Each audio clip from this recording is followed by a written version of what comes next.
Welcome to the amazing digital portfolio known as Seesaw. Seesaw is a great way for students to share their learning and personalize it as they go along. In order to set up a Seesaw account for your class, you'll need to go to seesaw.me and click on I'm a Teacher. And I suggest logging in with your Gmail account because that's easiest and it's provided by the district. Once you've logged in, you'll come to your feed view screen. And on here, you'll be able to click on your name on the left side, and you want to create your new class by clicking New Class. Now you'll need to decide whether it's easiest for your students to log in with a QR code or their email address. I find it's easiest for primary students to use the class code. Go ahead and name your class. Choose the grade level. And you can either copy and paste a list of your student names, or you can just simply type them in. You can always edit this later if you need to. Click the check to create, and now your class is set up. Now, in order to first post their items, they'll need to click on the plus over here. And the best part about Seesaw is it's available on many different platforms, and the screen will look basically the same. So even though I'm using this on my MacBook right now, the iPad screen will look exactly like this with 6 different options. They can choose to upload photos, videos, drawings. They can upload files such as PDFs or other documents. They can type in notes, or they can share links. For the very first item, it's probably easiest for them just to post a quick photo, since they're all great at taking selfies anyway.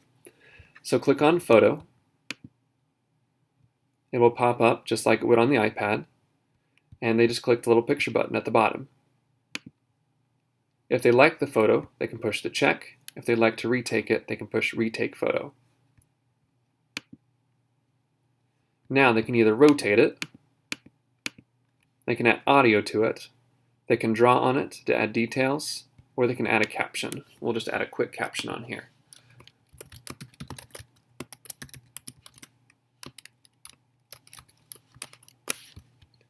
When they're ready to post, they'll push the check, push it again, and now the way that Seesaw is set up, the students will probably get this first screen here. They can choose their name on it, or there's a way you can fix this so they don't have to keep choosing their name. And as a teacher, I will get all of the student options. Click Check to post.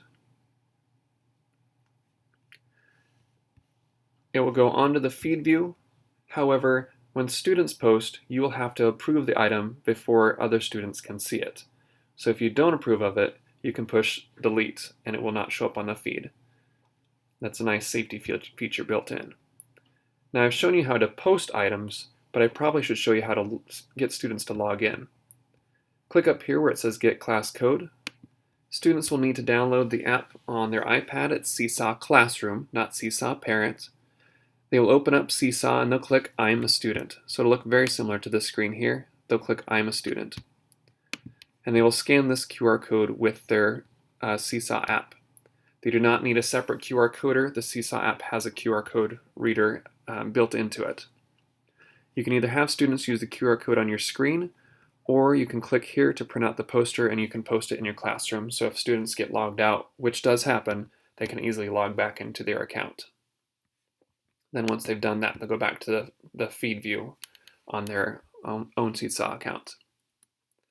Now, that was just a basic video on how to post their first items. Looking at other accounts that I already have in place, my students will use Seesaw to share learning. Sometimes it'll be items that I want them to post on there so parents can see, and sometimes it's their own learning. Like today, one of my students created a monster truck out of Legos and they wanted to share it with their family. I made a monster truck out of Legos at school. There are many other options built into Seesaw that you can customize under Manage Class. Over there you also saw the feature which you can find here too about inviting parents. When you're ready, I would highly suggest to invite parents, as they have given us very, very positive feedback about being able to get a glimpse on what their child is learning each day.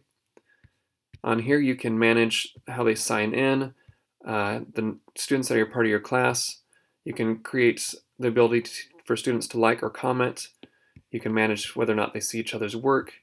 I would definitely suggest keeping new items require approval so you can decide if something is appropriate for Seesaw or not. There we talked about the parents options. There's also class blog feature, which I will not include in this video. And you can create folders as well. If you have questions, please get a hold of me. If I can't answer them, I will find the answers for you.